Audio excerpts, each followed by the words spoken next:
Is it possible that Don Wilson didn't know about the challenge, that maybe his manager or somebody else knew but never told Don? I doubt it. So you're pretty sure he knew about it and just didn't want to do it? I doubt it, because Mike Corsiani was arranging everything. It went out. This is like a spinoff of the whole challenge from Corman and Van Dam, because Frank Dux will say, I was sick of Don talking all this stuff and challenging Van Dam that I challenged Don Wilson to a fight.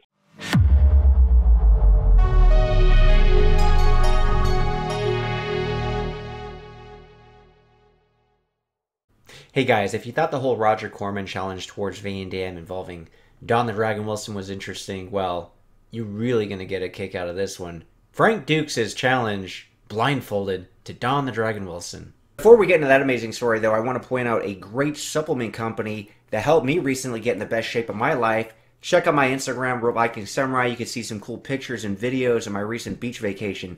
But these products work. Click the link to find out more about First Form. I highly recommend that. In fact, I can actually help you guys get in the best shape of your lives too. Check out my new Facebook group. I can even be an advisor, but I want to do it through the app that this company has, because it basically gives you all this information. You could calculate your calories, do all this, has great training programs, and I can advise you through it and even help you more.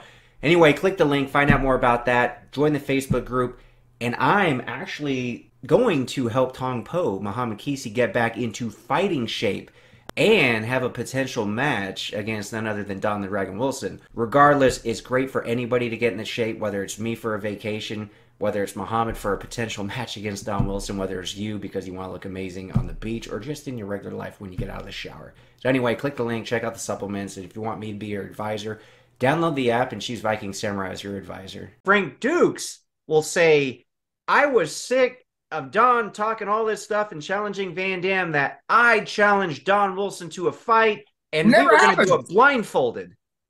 Well, listen. He did say that, and I saw some interview where he said he'd wear blindfolds. So I responded. I said, Frank, thank you for accepting the fight. And I said, and I appreciate you wearing the blindfold. I said, I would bring the blindfold so that there'll be no doubt that you can't see out of it, because I'll be, I can't complain. Nobody can complain that it's a fake blindfold. I'll bring the blindfold. And then I never heard another response from him. But that was my response. I did respond to him. I said, I'll bring the blindfold. Let's do it. Let's do it. But now the challenge done. He made that challenge. He had perfected echolocation. That's exactly what he called it. I kind of look, which is what dolphins do. Yeah, sure. They make a sound, and bats do it. And when the sound comes back, so all I have to do when he puts that thing in, I'll just start clapping my hands like this and making a bunch of noise, and he won't know what's. It's ridiculous. Yeah, that's Frank Dux. I mean, the question though, as far as you know, did anybody ever tell you about that challenge? Because he said it took place in the 90s when they were filming Bloodsport 2, that he put that challenge out. It was in magazines. You knew about it, but you never responded back then to take the challenge. Of course, Don didn't accept. And then Mike Corsiani had heard about it and said, oh, let's really test these guys and see if anybody really doubts you. If you really are who you say you are before I do Bloodsport 2. I said, go ahead, do whatever you want. So he hosted a exhibition matches for me in Barstow, California, and invited anybody to come fight me. I made only one condition with Mike. I fought him blindfolded.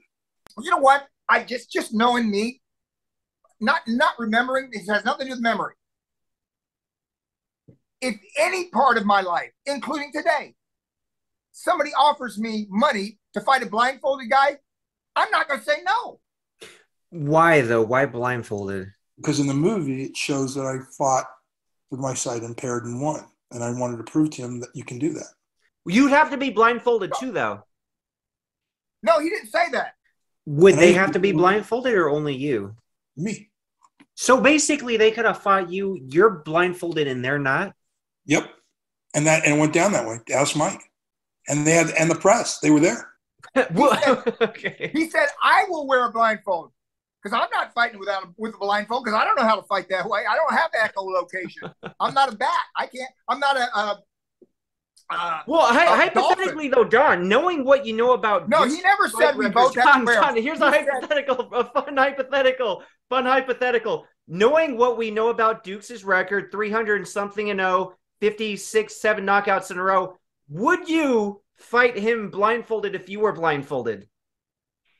No, I wouldn't fight. I wouldn't. You fight would not fight nobody, Dukes blindfolded. Anybody's blindfolded. I don't fight blindfolded. Okay. I mean, I don't know anybody that trains for real with blindfolds on, like hit the heavy bag with a blindfold on, or the hand pads, or have things come. I wouldn't know. I wouldn't be able to. I guess I'd have to fight. I'd have to move around the ring like this with my hands up, just ready for any. It makes no sense. I've never been in contact with an actual fighter who said, "I fight blindfold." Now, Wing Chun guys, they touch each other, Mm-hmm. they put on blindfolds, and I saw a demonstration Benny and I did in Hong Kong. They were some Yip Man's got a school. The actual school, the way they presented to me and Benny is they want to do a demonstration for 2 kickboxing champions. And so we're going to go to the school that Yip Man taught Bruce Lee. So we go there, and these 2 little Chinese guys put blindfolds on each other. Mm-hmm. And they, first of all, they start touching. They don't start a foot away, and then they say go. They put their hands out, and their hands are touching each other, but they have blindfold. And they start smacking each other. And it was impressive. That was impressive. Oh, sure. Because they were hitting each other in the face. Well, they were trying to impress us, and they did. Because I would never spar. I said, Benny, you ever do anything like that? He goes, no. I'm not gonna because they were slapping each other in the face. They didn't punch each other with a real punch in the face. They were touching each other. But it's still, there is a training you can do where if you're in contact with somebody with your hands, these Wing Chun guys kind of do that. Oh, yeah, sure. But who else, when the guy starts, let's say you're in a ring, because if you're not in a ring, you might fall off into the audience, right? You got a blindfold on. You might punch somebody on the front row. So you got to now you're on one side of the ring, your opponent's on the other. You're both blindfolded, 2 blindfolded guys. The bell rings. What's going to happen? Who knows, man? Know? Who knows? Where do you know? What do you start doing? You start circling the ring and trying to reach for the guy. I mean, it makes no sense, David. You know, I think the people say, Don, don't pick on Frank Dux. The truth is, he's probably mentally ill.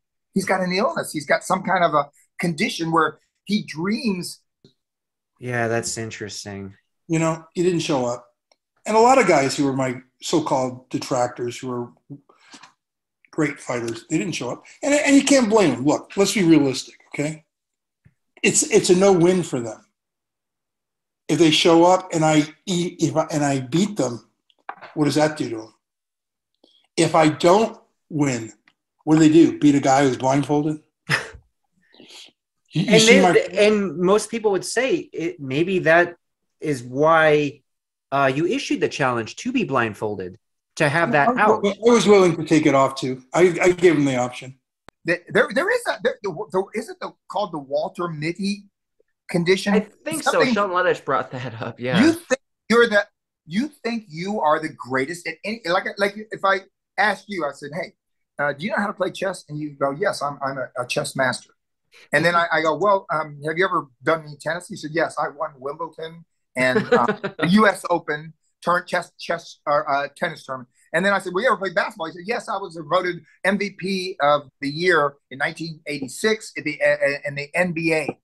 And in other words, he's got something where he didn't just win a karate tournament. He won fighting to the death, over 300-0 with 50 consecutive times. You understand that Asia is lined with one secret society after another. And that's probably why the event has been kept secret for so long. In other words, it's insanity. He says, Benny and I both tried to get in the Kumite, but we didn't qualify. You weren't good enough, he said. We were not good enough. Yeah. So now these 300 guys who are unnamed, they're out of me and Benny's class. In other words, we can't even, we're not even allowed to compete. But yet Frank, they figured out the age because it's in the early 70s when he said he did it. He was supposedly 19 years old or 18, something like that.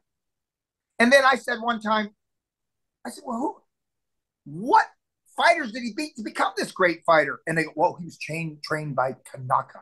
An ex-Kumite champ. In a relationship that transcended both culture and the centuries, Tanaka passed down the ancient secrets of the ninja. He's Tanaka. And I go, well, who did Tanaka beat?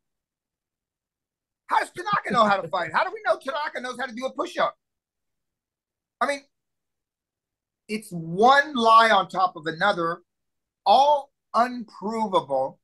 You and I and every human being in the world should evaluate the validity of any statement or fact being presented to us before we make a decision, right? Sure. Before you say Don wouldn't last one round with Jean-Claude. Don Wilson would not last one round.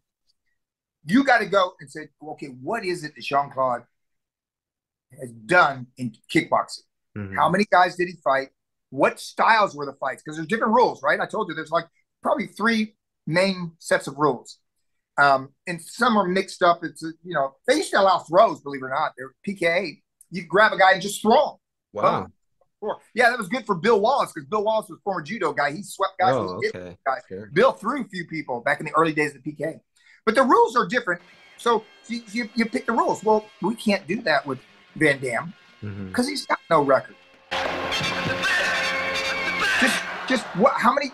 Look, since I won the title in '80, I fought 10 and 12 rounds from '80 to 2002. So it's like 18 years of 10-round fights, right? Or at the end of my career, they were never under 10. And some were titles and some were not. But I have a history. It's there's a strategy and training to get up to 10 rounds. They're not even doing it today. They fight 3 and 5s. So it's a tough thing to do to get in shape for a 10-round fight. And then the championship fights are 12.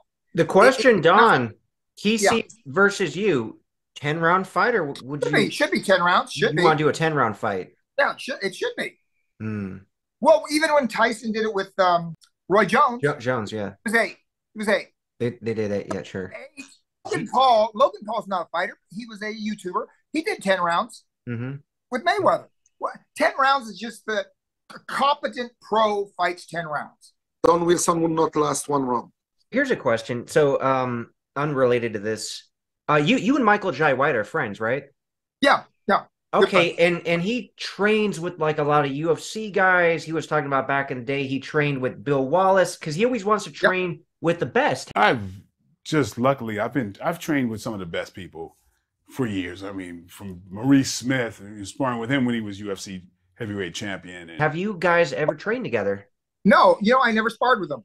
That's weird because you're like the best kickboxer. Yeah. I would anytime he wants. I would spar with him, but I've never been asked, and I never thought, hey, I'm gonna call Michael J. White and ask him to spar me. That's the interesting thing though, because like he would travel. I'm talking even going back to the '90s, training with Bill Wallace, training with Benny the Jet. Like I met him. I'm shocked you guys never trained together. I went to karate school, and it's before he did any movies. And it was a guy named Byung Yu, and he was just stretching basically. He wasn't sparring or anything, and I wasn't sparring. And I was at this karate school in Taekwondo. Michael's a talented martial artist. Oh, for sure. Talented martial artist. Like they said, well, Chuck Norris said Van Damme was good. Yes, he's good. I never said you're not a bad martial artist, but he's no kickboxing. There's a difference between world champion kickboxing and a great martial artist. Because great martial artists teach karate all over. No, we don't even know their names, right? If Van Damme had never done a movie, ever, not one movie, would we be talking about him? Nobody would.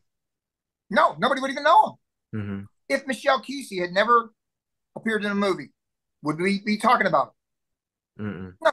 But if Chuck Norris had never done a movie, we would be talking about him as a top guy in the 60s.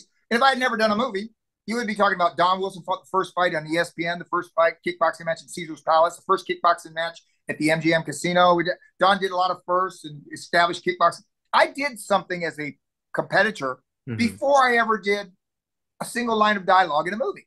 Oh, yeah. Which that's not the same for Michelle Kesey and Jean-Claude Van Damme. Don Wilson would not last one round.